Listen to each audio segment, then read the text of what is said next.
Assalamualaikum warahmatullahi wabarakatuh. Bismillahirrahmanirrahim. Alhamdulillahirabbil alamin.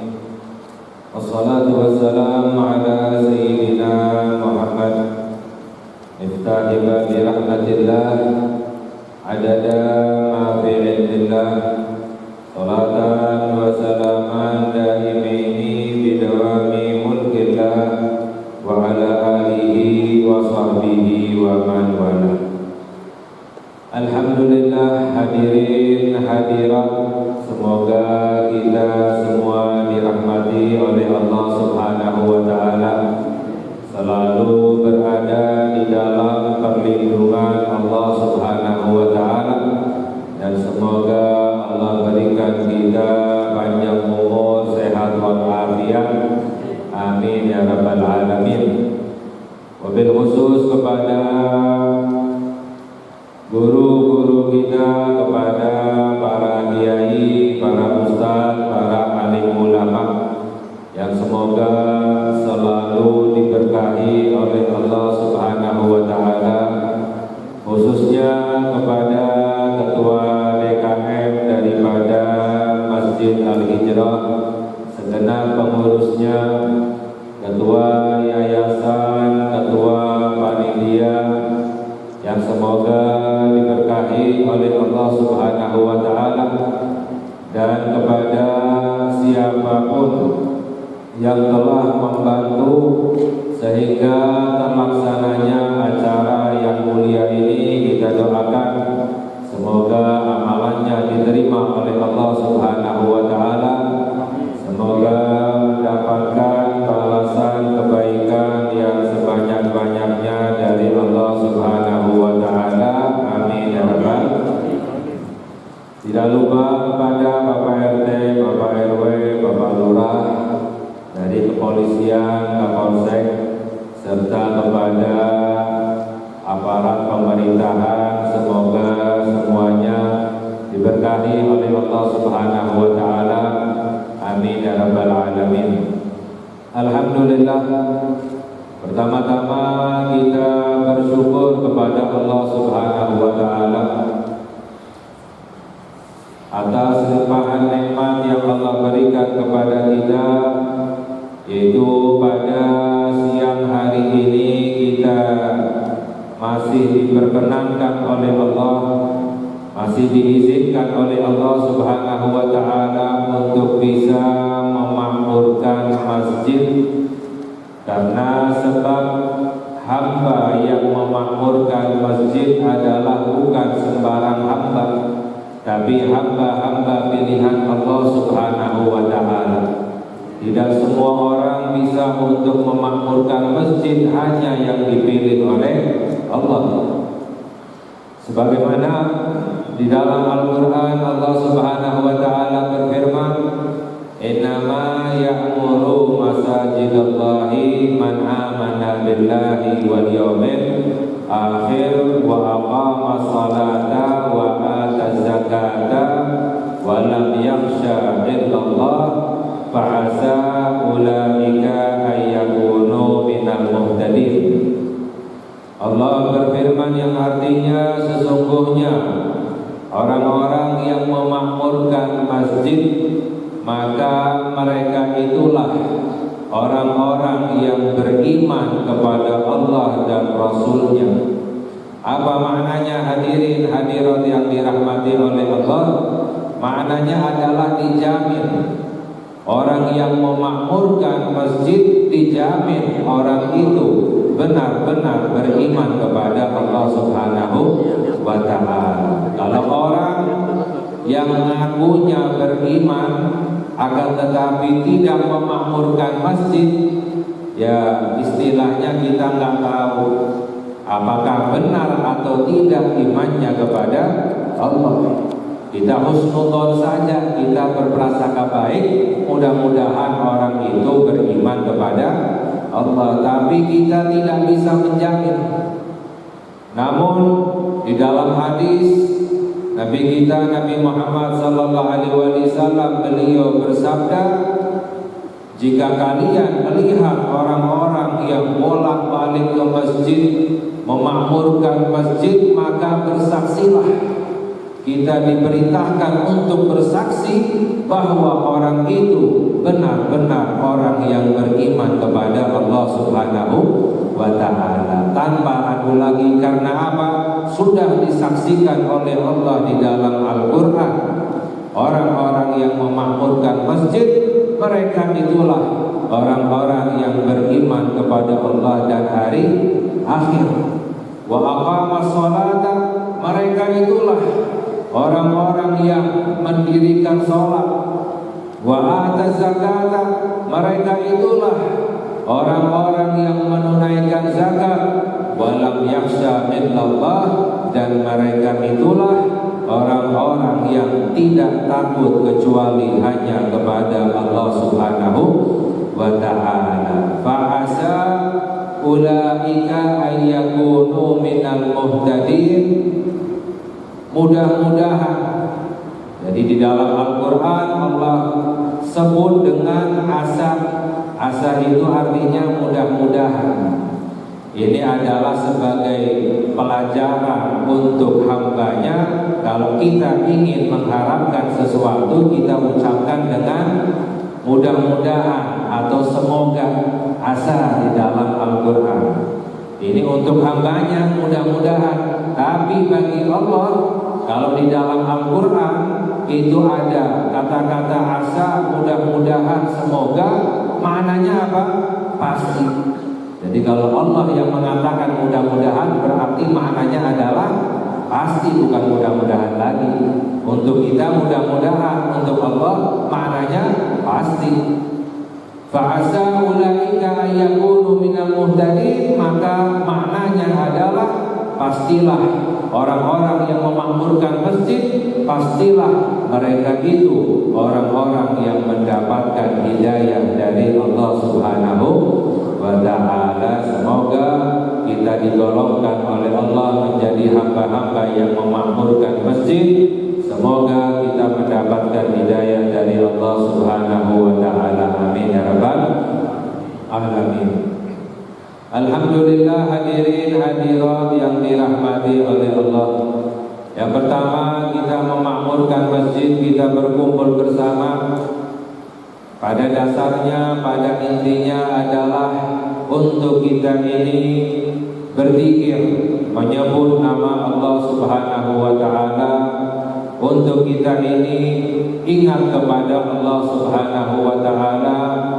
Karena di dalam Al-Quran Allah berfirman, ya ayyuhalladzina amanu dzkurullaha dzikran katsiran. Allah berfirman yang artinya, wahai orang-orang yang beriman, berzikirlah kepada Allah dengan zikir yang sebanyak-banyaknya. Jadi zikir itu gak ada istilah kebanyakan, gak ada. Kalau kebanyakan duit itu masih ada, orang kebanyakan duit, ya. Tapi kalau kebanyakan zikir tidak ada. Semakin banyak zikir semakin baik. Karena di dalam Al-Quran Allah memerintahkan kita untuk berzikir kepada Allah dengan zikir yang sebanyak-banyaknya, kata Allah. Ya ayyuhalladzina amanu dzkurullaha dzikran katsiran. Di dalam ayat yang lain Allah Subhanahu wa ta'ala berfirman, fadhkuruni adzkurkum. Allah berfirman yang artinya, ingatlah kepadaku, maka aku akan ingat kepadamu. Orang yang ingat kepada Allah, maka akan diingat oleh Allah, ya. Maknanya apa? Maknanya adalah orang yang lupa kepada Allah, maka akan dilupakan oleh Allah. Jadi agar kita selalu diingat oleh Allah. Apa maknanya diingat oleh Allah? Selalu dibantu oleh Allah, selalu dimudahkan oleh Allah, selalu dijaga oleh Allah. Bagaimana caranya agar kita selalu diingat oleh Allah? Maka kita senantiasa ingat kepada Allah Subhanahu wa ta'ala. Fadhkuruni adzkurkum, ingatlah kepadaku, maka aku akan ingat kepadamu, kata Allah. Lebih-lebihnya lagi hadirin hadirat yang dirahmati oleh Allah adalah ketika dalam keadaan senang, dalam keadaan sehat, dalam keadaan tentram. Ya, di dalam hadis Nabi kita Nabi Muhammad sallallahu alaihi wasallam bersabda, "I'rafillaha firraha ya'rifka fisyiddah." Nabi Muhammad sallallahu alaihi wasallam bersabda, "Ingatlah kepada Allah di masa senangmu, maka Allah akan ingat kepadamu di masa susahmu."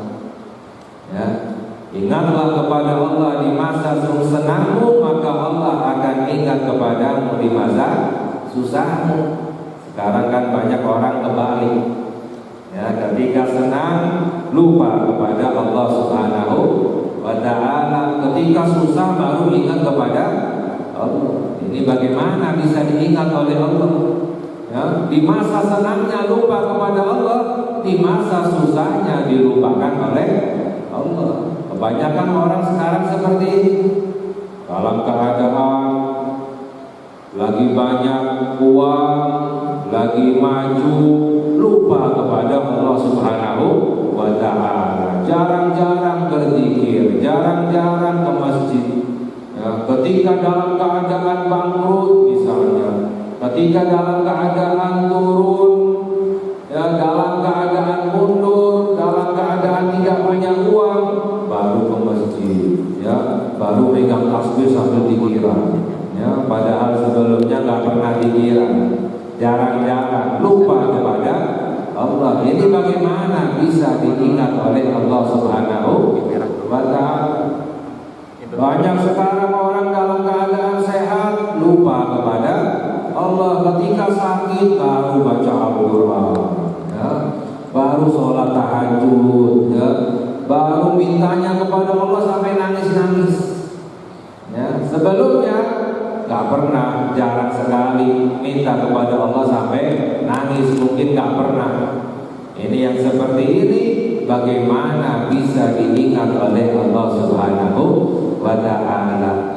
Jadi agar kita senantiasa diingat oleh Allah, maka kita selalu dalam keadaan ingat kepada Allah Subhanahu wa ta'ala. Dan juga hadirin hadirat yang dirahmati oleh Allah, apalagi di masa pandemi seperti ini, semoga Allah Subhanahu wa ta'ala menyelamatkan kita semuanya, khususnya dari penyakit corona dan juga penyakit-penyakit yang lain. Dan cara agar kita mendapatkan keselamatan dari Allah Subhanahu wa ta'ala, di samping kita menjaga diri kita, namun yang lebih utama adalah dengan bertawakal kepada Allah Subhanahu wa ta'ala. Ya, bertawakal. Ya, ini salah satu temanya di sini, memantapkan iman, imun dan aman. Ya, waduh, siapa yang berjudul? Ya, Bapak Panitia. Ya, masya Allah. Ya, meningkatkan iman kepada Allah, meningkatkan imun meningkatkan imun diri kita, dan agar kita diamankan oleh Allah Subhanahu wa ta'ala. Ini semuanya ada di dalam bertawakal kepada Allah. Orang yang bertawakal kepada Allah, yang pertama orang itu adalah orang yang beriman kepada Allah Subhanahu wa ta'ala. Karena di dalam Al-Quran Allah berfirman bahwa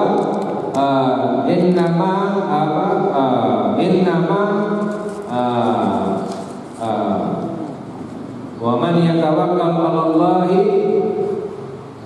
wa 'alallahi falyatawakkalul mu'minun. Ya, di dalam Al-Qur'an Allah berfirman, dan kepada Allah orang-orang beriman bertawakal. Jadi yang bertawakal itu siapa? Orang-orang yang beriman, yang semakin kuat imannya, semakin bertawakal kepada Allah Subhanahu wa ta'ala. Di dalam ayat yang lain Allah berfirman, wa man yatawakkal 'alallahi fahuwa hasbuh. Allah berfirman yang artinya, dan barang siapa yang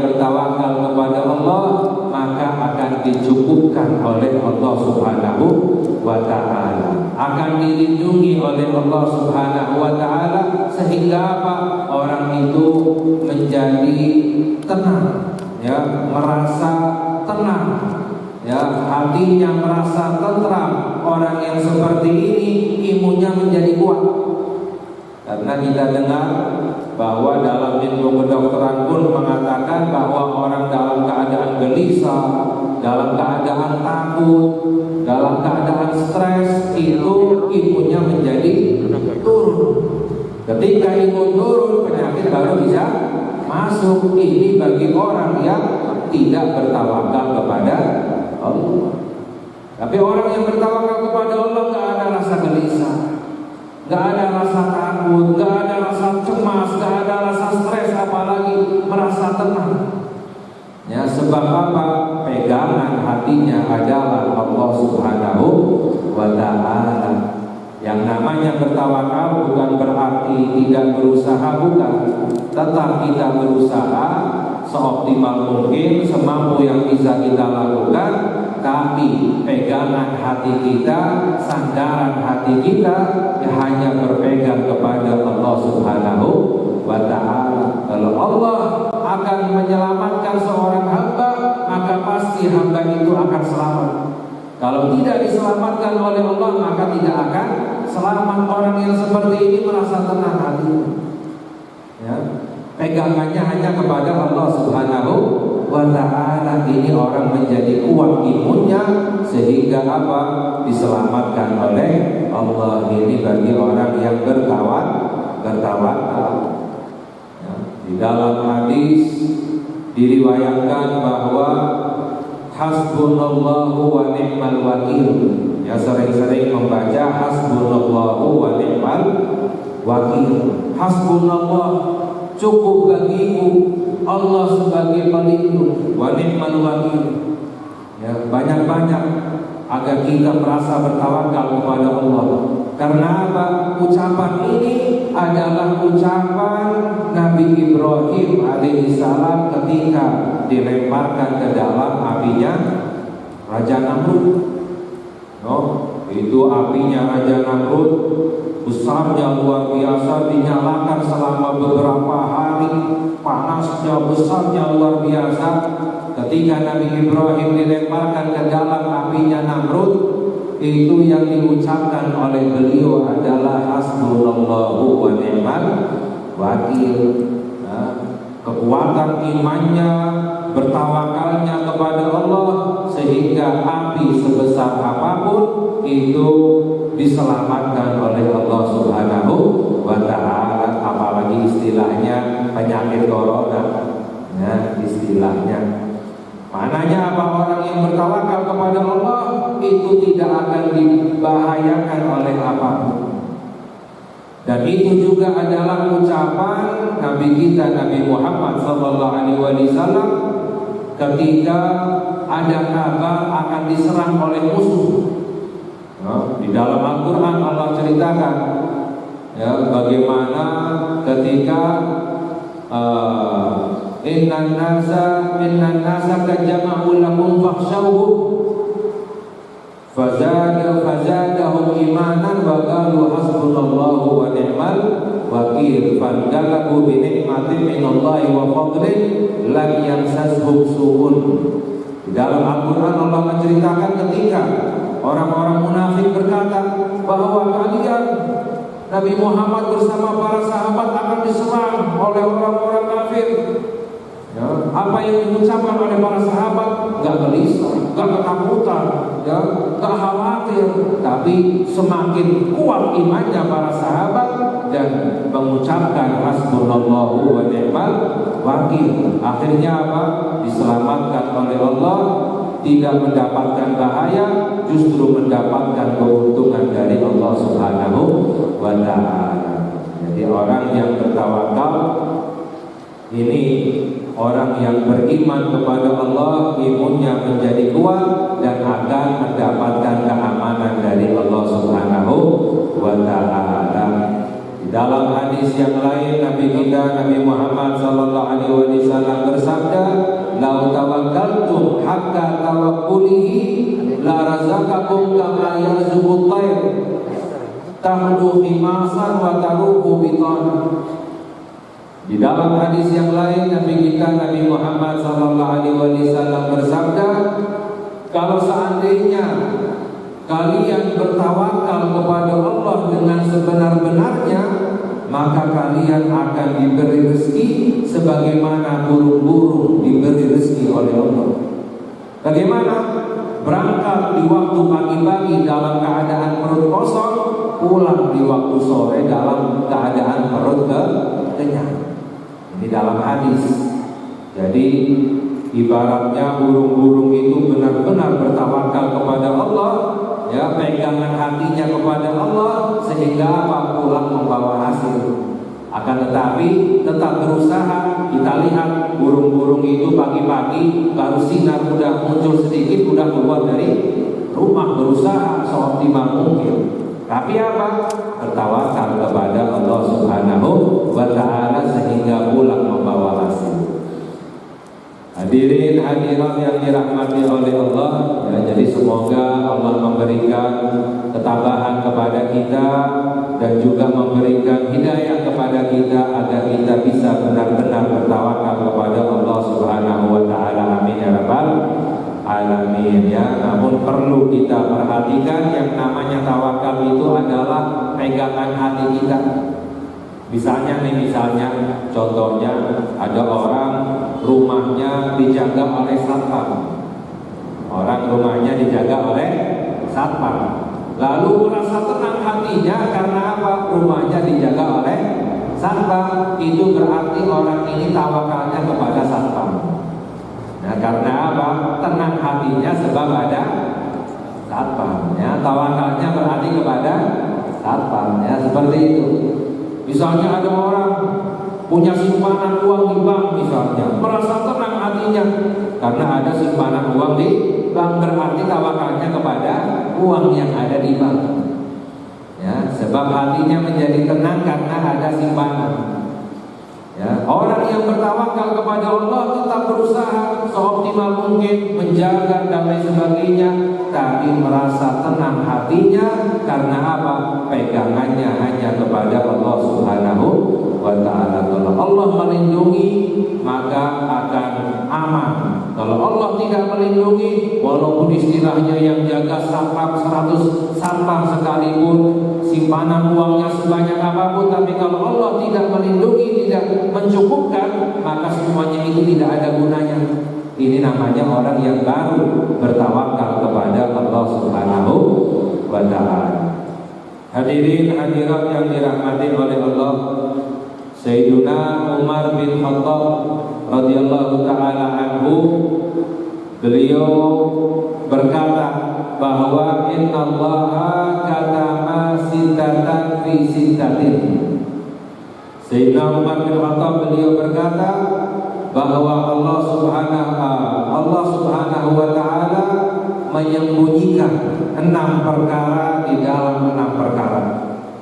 Allah menyembunyikan 6 perkara di dalam 6 perkara. Apa itu? Yang pertama kata maridha fit ta'ati.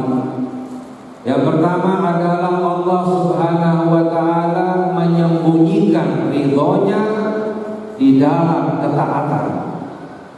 Maknanya apa? Ridhonya Allah Subhanahu wa ta'ala itu Allah sembunyikan di dalam ketaatan kepada Allah Subhanahu wa ta'ala. Jadi kita nggak tahu ketaatan mana yang di dalamnya ada ridhonya Allah. Orang yang mendapatkan ridhonya Allah maka akan bahagia selama-lamanya dunia dan akhirat. Orang yang mendapatkan ridhonya Allah gak akan mendapatkan siksanya Allah Subhanahu wa ta'ala. Tapi ridhonya Allah sembunyikan di dalam ketaatan. Apa hikmahnya? Hikmahnya adalah agar kita jangan merendahkan perbuatan baik sekecil apapun. Jangan kita anggap rendah ya perbuatan baik sekecil apapun. Karena apa? Bisa jadi di dalamnya itu ada ridhonya Allah Subhanahu wa ta'ala. Walaupun dengan cara menunjukkan wajah yang ceria, ketika bertemu dengan orang lain. Jangan kita anggap rendah itu. Dalam hadis sabda Nabi Muhammad sallallahu alaihi wasallam, la tahqiranna minal ma'rufi syai'an walau bi an talqa akhaka biwajhin thaliq. Jangan kamu merendahkan perbuatan baik sekecil apapun, walaupun dengan cara menunjukkan wajah yang ceria ketika bertemu dengan orang lain. Ya, karena apa? Bisa jadi di situ di dalamnya ada ridhonya Allah. Ketika mendapatkan ridhonya Allah, maka akan bahagia selama-lamanya dunia dan akhirat. Ya, jadi perbuatan baik kita jalankan, kita amalkan semampu kita. Jangan merendahkan perbuatan baik sekecil apapun, karena bisa jadi kita mendapatkan ridhonya Allah Subhanahu wa ta'ala. Jadi jangan hanya istilahnya terjebak di dalam yang kita lihat ibadah-ibadah yang besar, lalu yang kecil kita rendahkan, kita remehkan. Jangan. Ya, kita nggak tahu ridhonya Allah disembunyikan oleh Allah di dalam ketaatan. Bisa berada di dalam yang terkecil, yang terendah, tapi di situ ada ridhonya Allah Subhanahu wa ta'ala. Ini yang pertama. Lalu yang kedua adalah wa katamal ghadaba fil ma'siyati. Yang kedua adalah Allah Subhanahu wa ta'ala menyembunyikan murkanya di dalam kemaksiatan. Murkanya Allah sembunyikan di dalam kemaksiatan. Maka jangan kita merendahkan kemaksiatan sekecil apapun. Jangan kita anggap rendah dosa sekecil apapun. Bisa jadi di dalamnya ada murkanya Allah. Orang yang kedapatan murkanya Allah, maka akan celaka selama-lamanya dunia dan akhirat. Na'udzubillah min dzalik. Walaupun dengan cara bagaimana, menunjukkan wajah yang cemberut ketika bertemu dengan orang lain. Ya, jangan kita rendahkan itu perbuatan dosa, menunjukkan wajah gak enak. Ya, istilahnya udah wajahnya jelek, masa wajah jelek, ya. Udah wajahnya jelek, masa wajah jelek ketika bertemu dengan orang lain. Wah, ini kan dilihat gak enak, ya. Tapi orang istilahnya walaupun kurang ganteng misalnya, tapi wajahnya ceria, enak dilihat. Jadi jangan kita memasang wajah yang tidak mengenakan, yang cemberut ketika bertemu dengan orang lain. Itu adalah perbuatan dosa. Jangan kita anggap rendah. Bisa jadi di dalamnya itu ada murkanya Allah Subhanahu wa ta'ala. Ya. Perbuatan dosa apapun, kemaksiatan apapun, yang besar maupun yang kecil, jangan kita anggap rendah, jangan kita anggap biasa. Bisa jadi di dalamnya ada murkanya Allah Subhanahu wa ta'ala. Ini yang kedua, hadirin hadirat yang dirahmati oleh Allah. Lalu yang ketiga adalah wa katama ismahul a'zam fil Qur'ani. Yang ketiga adalah Allah Subhanahu wa ta'ala menyembunyikan al-ismul a'zam. Apa itu ismul a'zam? Nama Allah yang paling agung. Ya, Allah memiliki nama-nama yang jumlahnya adalah 99, itu di dalam Al-Quran. Kalau dalam kitab Taurat diriwayatkan nama-nama Allah di dalam kitab Taurat itu jumlahnya 300. Di dalam kitab Zabur jumlahnya 300. Ya, di dalam kitab Injil jumlahnya 300. Di dalam Al-Quran jumlahnya 99. Totalnya adalah 999. Ya, namun yang harus kita ketahui adalah 99. Walillahil asmaul husna fad'uhu biha. Allah berfirman yang artinya sesungguhnya Allah memiliki nama-nama yang baik. Berdoalah kepada Allah dengan nama-nama Allah yang baik, asmaul husna.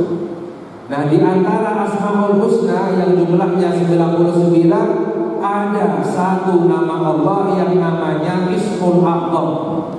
nama Allah yang paling agung, nama Allah yang paling mulia, yang paling besar. Yang mana jika seseorang berdoa dengan Ismul A'zam, nama Allah yang paling agung, maka doanya tidak akan ditolak oleh Allah Subhanahu wa Ta'ala. Yang mana itu Ismul A'zam? Disembunyikan oleh Allah di dalam Al-Quran. Ya, hikmahnya apa? Hikmahnya agar kita sering-sering banyak-banyak membaca Al-Quran. Setelah baca Al-Quran, kita berdoa kepada Allah. Bisa jadi kita menyebut Ismul A'zam, nama Allah yang paling agung, maka doa kita pasti dikabulkan oleh Allah Subhanahu wa Ta'ala. Apalagi sebentar lagi memasuki bulan Ramadan, yang mana bulan Ramadan adalah bulan diturunkannya Al-Quran. Syahrul Ramadan alladzi unzila fihi Quran, ya, tadi dibacakan oleh guru kita bahwa bulan Ramadan adalah bulan diturunkannya Al-Quran. Sedangkan di waktu itu diturunkan Al-Quran di bulan Ramadan ketika Lailatul Qadri itu sekaligus dari Lauhil Mahfuz ke langit dunia, dari langit ketujuh ke Lauhil Mahfuz, yaitu di langit dunia, diturunkan oleh Allah sekaligus dari awal sampai akhir. Nah, dari Lauhil Mahfuz, dari langit ke dunia, diturunkan kepada Nabi Muhammad SAW secara berangsur-angsur selama 23 tahun, yaitu masa kenabian daripada Nabi kita Nabi Muhammad SAW. Jadi di bulan Ramadan diturunkan sekaligus, lalu diturunkan dari langit dunia itu secara berangsur-angsur. Nah, bulan Ramadan adalah bulan Al-Quran, ya, sering-sering banyak-banyak kita membaca Al-Quran. Sebab diriwayatkan di dalam hadis, derajat seorang hamba nanti di hari kiamat tergantung bacaan Al-Qurannya. Nanti di hari kiamat diriwayatkan seseorang disuruh untuk meningkat derajatnya, untuk naik sampai batas akhir bacaan Al-Qurannya. Jadi semakin banyak bacaan Al-Qurannya, semakin tinggi derajatnya. Ya, sampai terakhir bacaan Al-Qurannya, maka berhenti derajatnya di situ. Jadi orang semakin banyak bacaan Al-Qurannya, maka derajatnya akan semakin ditinggikan oleh Allah Subhanahu wa Ta'ala. Di dalam hadis juga Nabi kita Nabi Muhammad SAW bersabda, "Man qara'a harfan min kitabillahi falahu hasanah wal hasanatu bi asyri amsalha la aqulu alif lam mim harfun walakin alifun harfun wa lamun harfun wa mimun harfun." Nabi kita Nabi Muhammad SAW bersabda, barang siapa yang membaca satu huruf daripada Al-Quran, maka baginya satu pahalanya dilipat gandakan menjadi 10 kali lipat. Aku tidak mengatakan alif lam mim itu satu huruf, tapi alif satu huruf, lam satu huruf, dan mim satu huruf. Ya, ini yang disabdakan oleh Nabi kita Nabi Muhammad SAW. Ini maknanya apa? Bacaan Al-Quran minimal. Dijelaskan oleh Sayyidina Ali bin Abi Thalib, sepupu dan juga menantu Nabi kita Nabi Muhammad SAW. Sayyidina Ali bin Abi Thalib, beliau berkata bahwa 10 pahala ketika membaca satu huruf daripada Al-Quran itu adalah minimalnya. Bagaimana orang yang membaca Al-Quran di dalam sholat ketika dalam keadaan berdiri, maka baginya satu huruf 100 pahala dari Allah. Kalau di dalam sholat berdiri, satu hurufnya 100 pahala dari Allah. Kalau di dalam sholat membaca Al-Quran dalam keadaan duduk, karena mungkin gak kuat berdiri, ya boleh dalam keadaan duduk. Kalau sholat sunnah, orang sholat sunnah boleh dalam keadaan duduk, ya. Tapi kalau seandainya gak ada udurnya, ya boleh Oh saya mau sholat sunnah dalam keadaan duduk, nggak ada udzur, ya nggak ada halangan, boleh-boleh saja, tapi pahalanya dikurangi setengah, ya, diskon 50%, ya. Tapi kalau ada udzurnya karena sakit tetap mendapatkan pahala sempurna dari Allah Subhanahu wa Ta'ala. Nah, orang membaca Al-Quran di dalam sholat dalam keadaan duduk, maka satu hurufnya mendapatkan 50 pahala dari Allah Subhanahu wa Ta'ala. Ketika membaca Al-Quran di luar sholat dalam keadaan berwudu, maka satu pahalanya itu mendapat satu hurufnya mendapatkan 25 pahala dari Allah Subhanahu wa Ta'ala. Dan ketika membaca Al-Quran tanpa dalam keadaan berwudu boleh, ya, baca Al-Quran tanpa wudu boleh. Yang nggak boleh itu menyentuh Al-Quran tanpa wudu. Tapi kalau membaca itu boleh. Yang nggak boleh membaca adalah wanita dalam keadaan haid atau nifas atau dalam keadaan junub, itu baru tidak boleh membaca Al-Quran. Tapi kalau tidak, maka boleh membaca Al-Quran tanpa wudu. Yang penting tidak menyentuh mushaf. Yang seperti ini baru pahalanya satu huruf 10 kebaikan dari Allah Subhanahu wa Ta'ala.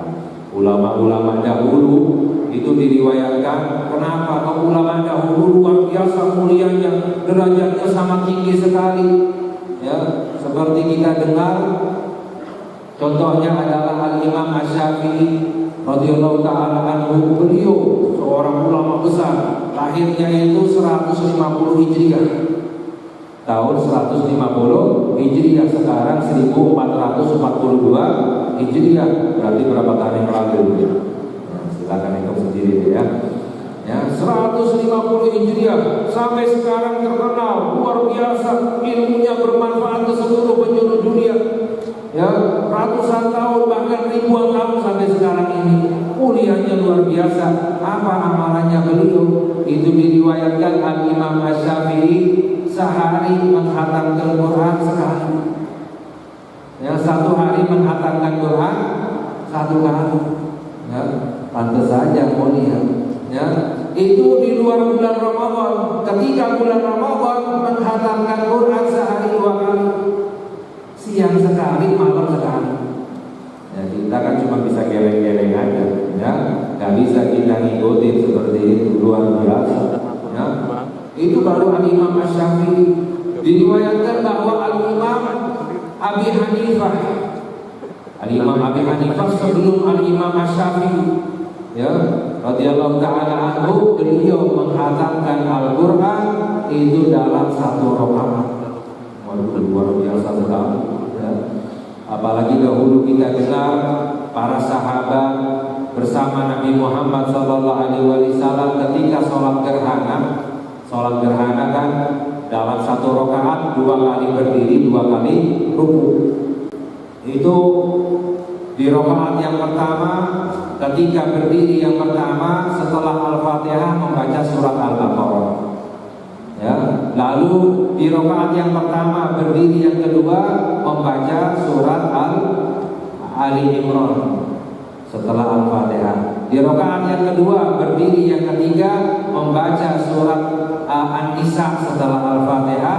Di berdiri yang terakhir di rakaat yang kedua itu membaca setelah Al-Fatihah surat Al-Maidah. Udah 7 juz sendiri. Ya. Itu berdirinya, rukunya lamanya sama seperti berdirinya. Ya, jadi rukunya itu ruku yang pertama selama bacaan surat Al-Baqarah, ruku yang kedua selama bacaan surat Ali Imran, yang ketiga An-Nisa, yang keempat Al-Maidah. Ya, sujudnya pun demikian. Ini adalah amalannya para sahabat bersama Nabi kita Nabi Muhammad. Nabi Muhammad terkadang sholat sampai kakinya bengkak. Ya, sholat baca Al-Quran sampai kakinya bengkak. Pernah nggak kita sholat sampai bengkak kaki kita?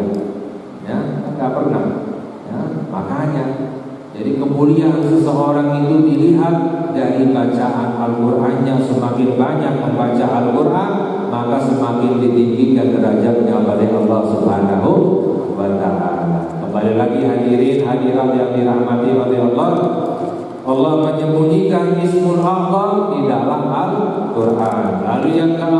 adalah wa katama awliya'ahu fima bainan nas.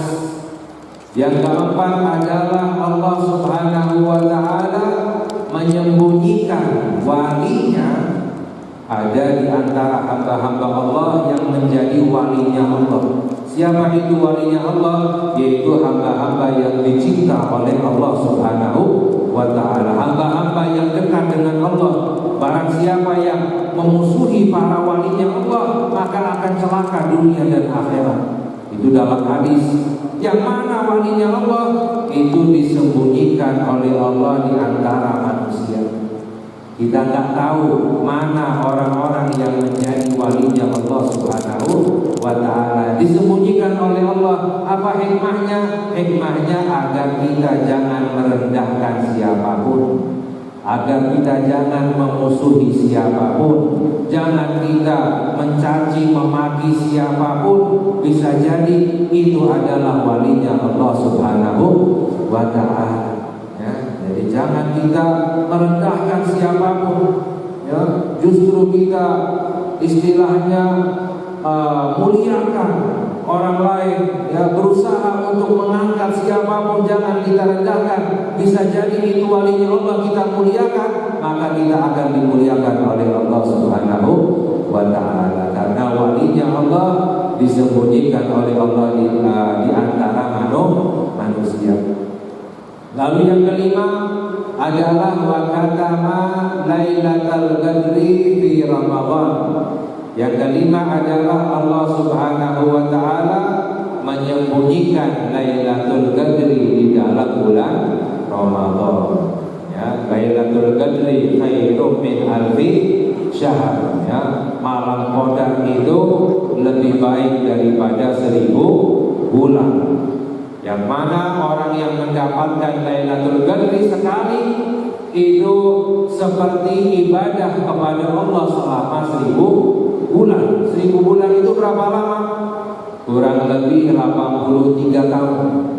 Jadi orang yang mendapatkan Lailatul Qadri sekali saja seperti 83 tahun beribadah kepada Allah Subhanahu wa ta'ala. Kalau seandainya mendapatkan Lailatul Qadri selama 12 kali saja, maka seperti 1000 tahun beribadah kepada Allah. Mengapa demikian?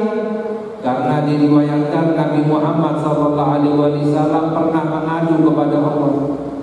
Nabi Muhammad pernah mengadu kepada Allah, ya Allah, Engkau jadikan umur umatku yang paling pendek. Jadi umatnya Nabi kita Nabi Muhammad SAW umurnya yang paling pendek. Ya, dalam hadis Nabi Muhammad bersabda, hasad ummati baina sittin wa sab'in. Nabi Muhammad bersabda, panennya umatku, maknanya umurnya umatku biasanya antara 60 sampai 70 tahun. Itu biasanya. Lebih dari 70 berarti luar biasa. Tapi semoga umur kita dipanjangkan oleh Allah, amin. Sampai 200 tahun, amin. Bang, mungkin ya 200 tahun ya. 100 tahun aja belum bodoh. Orang-orang dahulu itu umurnya ratusan tahun. Umat-umat terdahulu umurnya bahkan ada yang mencapai ribuan tahun. Enak bagaimana bisa banyak beribadah kepada Allah Subhanahu wa ta'ala. Pahalanya bisa banyak dari Allah Subhanahu wa ta'ala. Itu diriwayatkan dahulu umur 80 tahun itu baru balik. Jadi baliknya umur itu umur 80. Kalau sekarang kan 80 tahun udah jadi kesepuhan, ya kan? Udah jadi paling dituakan. Dahulu umur 80 tahun itu baru balik. Makanya jangan kaget kalau kita membaca di dalam hadis itu diriwayatkan bahwa Nabi Ibrahim dihitan umur 80 tahun. Jangan kaget. Ya, jangan disamakan dengan 80 tahun sekarang. Itu beliau belum balik. Ya, waktu itu 80 tahun belum balik. Jadi orang dulu umurnya ratusan tahun, bahkan ada yang sampai ribuan tahun. Nah, umat sekarang umurnya pendek, 60-70 tahun. Nabi Muhammad ngadu kepada Allah, tapi aduan Nabi Muhammad dijawab oleh Allah Subhanahu wa taala, dijadikan umurnya umat Nabi Muhammad walaupun yang paling pendek, akan tetapi pahalanya yang paling banyak dari Allah Subhanahu wa taala. Salah satunya adalah dengan Lailatul Qadri. Itu diantaranya, juga diantaranya adalah dalam hadis, barang siapa yang sholat setelah maghrib, setelah sholat maghrib itu sholat 6 rakaat, ya, ba'diyah maghrib, atau yang dinamakan dengan sholat sunnah awabin. Sholat sunnah awabin itu sholat sunnah yang ada di antara maghrib dan isya, dan juga sholat sunnah yang ada di waktu duha, itu namanya sholat awabin. Awabin itu artinya apa? Kembali kepada Allah. Ya, karena biasanya di waktu duha banyak orang yang lupa kepada Allah, sehingga orang yang sholat di waktu duha dinamakan orang yang awam, kembali kepada Allah Subhanahu wa taala. Juga antara maghrib dengan isya banyak orang pulang kerja sampai yang ngantuk dan lain sebagainya, sehingga lupa kepada Allah. Orang yang sholat di antara maghrib sampai isya itu namanya orang yang kembali kepada Allah. Nah, sholat awabin antara maghrib dengan isya minimalnya 2 rakaat. Itu yang dinamakan dengan ba'diyah sholat maghrib. Minimal baiknya itu 6 rakaat. Minimal baiknya adalah 6 rakaat. Ya, diriwayatkan di dalam hadis, barang siapa yang sholat setelah maghrib 6 rakaat, 2 rakaat, 2 rakaat, 2 rakaat, dan tidak berbicara yang buruk antara sholat-sholatnya itu, maka akan diberi pahala ibadah 12 tahun. 6 rakaat sholat setelah maghrib, ya, seperti 12 tahun ibadah kepada Allah. Besoknya 6 rakaat seperti 12 tahun ibadah kepada Allah. Ini khusus Allah berikan kepada umatnya Nabi kita Nabi Muhammad sallallahu alaihi wasallam. Maksimalnya sholat awabin antara maghrib dan isya itu adalah 20 rakaat. Nah, jadi sekali-kali boleh kita amalkan 20 rakaat. Dalam hadis, barang siapa yang sholat setelah maghrib 20 rakaat, maka Allah akan bangunkan istana di dalam surga. Maknanya apa? Maknanya adalah masuk ke dalam surga. Tinggalnya adalah di surga. Orang bangun rumah di Bekasi, tinggalnya di Kalimantan, kan gak nyambung, ya kan? Orang bangun rumah di Bekasi berarti tinggalnya di Bekasi. Dibangunkan istana oleh Allah di surga, tinggalnya di neraka, gak nyambung, ya. Dibangunkan istana oleh Allah di surga berarti tinggalnya di surga, ya. Nah, Lailatul Qadri disembunyikan oleh Allah di dalam Al-Quran, di dalam bulan Ramadan. Ya, hikmahnya apa? Hikmahnya agar dalam sebulan penuh di bulan Ramadan kita ini banyak-banyak beribadah kepada Allah Subhanahu wa taala. Coba misalnya kita dikasih tahu, oh Lailatul Qadri malam 21 misalnya. Ya, orang banyaknya ibadah hanya malam 21, iktikafnya hanya malam 21. Tapi disembunyikan oleh Allah, hikmahnya agar kita banyak-banyak beribadah kepada Allah, khususnya di bulan Ramadan. Ya, karena bulan Ramadan adalah huwa syahrus sabri. Dalam hadis Nabi Muhammad sallallahu alaihi wasallam bersabda, bulan Ramadan adalah bulan sabar. Ya, wasabru thawabuhul jannah, dan sabar itu pahalanya adalah surga. Jadi sabar di dalam beribadah kepada Allah, sabar di dalam menjauhi dosa, ya, membutuhkan kesabaran. Orang yang seperti ini itu dijamin masuk ke dalam surga oleh Allah Subhanahu wa taala. Dan juga bulan Ramadan diriwayatkan bahwa awaluhu rahmah, 10 hari pertama itu adalah rahmat dari Allah, ya. 10 pertengahan maghfirah, ampunan dari Allah. 10 hari akhir itqun minan nar, maka akan dibebaskan oleh Allah dari api neraka. Akan tetapi hadirin hadirat yang dirahmati oleh Allah, yang sering kita dengar bahwa bulan Ramadan adalah bulan penuh ampunan, bulan Ramadan bulan penuh rahmat, ya, bulan penuh, ya, kasih sayang dan lain sebagainya. Ya, ini yang biasa kita dengar. Tapi sebenarnya bulan Ramadan itu adalah bulan yang sangat berbahaya. Bulan Ramadan itu adalah bulan yang penuh dengan ancaman. Bulan Ramadan itu adalah bulan yang penuh dengan celaka di dalamnya. Ini nggak pernah kita dengar, padahal benar seperti itu. Karena apa?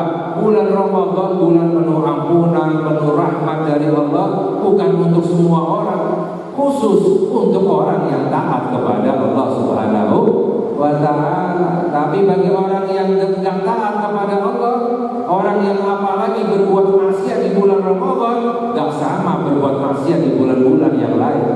Berbuat maksiat di bulan Ramadan, meninggalkan perintah Allah di bulan Ramadan, pahalanya lebih hukumannya lebih berat, dosanya lebih besar, bisa celaka orang itu dunia dan akhirat. Na'udzubillah min dzalik. Pernah malaikat Jibril datang kepada Nabi Muhammad SAW dan berkata, wahai Rasulullah, man adraka Ramadan falam yughfar lahu abadahu Allah. Qul amin, qala amin. Malaikat Jibril datang kepada Nabi Muhammad dan berkata, wahai Rasulullah, barang siapa yang mendapati bulan Ramadan tapi tidak mendapatkan ampunan dari Allah, semoga semakin dijauhkan oleh Allah. Katakanlah amin. Nabi Muhammad menjawab amin. Maknanya apa? Orang di bulan Ramadan tidak mendapatkan ampunan dari Allah akan semakin jauh dari rahmatnya Allah. Ya. Mengapa? Karena bulan Ramadan bulan penuh ampunan. Kalau di bulan penuh ampunan saja tidak mendapatkan ampunan, apalagi di bulan-bulan yang lain. Itu menunjukkan orang ini terlalu jauh dari Allah Subhanahu wa ta'ala, terlalu lancang kepada Allah, ya, terlalu istilahnya bermaksiat kepada Allah, ya, berarti orang ini sangat jauh dari Allah Subhanahu wa ta'ala. Makanya hukumnya wajib di bulan Ramadan ini kita berusaha untuk mencari ampunan dari Allah Subhanahu wa ta'ala. Ini hadirin hadirat yang dirahmati oleh Allah. Yang terakhir adalah wa katama al-mauta fil umri. Yang terakhir, yang keenam adalah Allah Subhanahu wa ta'ala menyembunyikan kematian di dalam umur. Ya, kematian disembunyikan oleh Allah Subhanahu wa ta'ala. Coba misalnya kematian kita dikasih tahu, setiap orang dikasih tahu matinya umur sekian misalnya, waduh, ya, dunianya nggak karuan, kacau semuanya, ibadahnya juga jadi kacau semuanya karena ketakutan, gelisah, khawatir dan lain sebagainya. Tapi kematian itu disembunyikan oleh Allah. Tapi kita jangan lupa mati.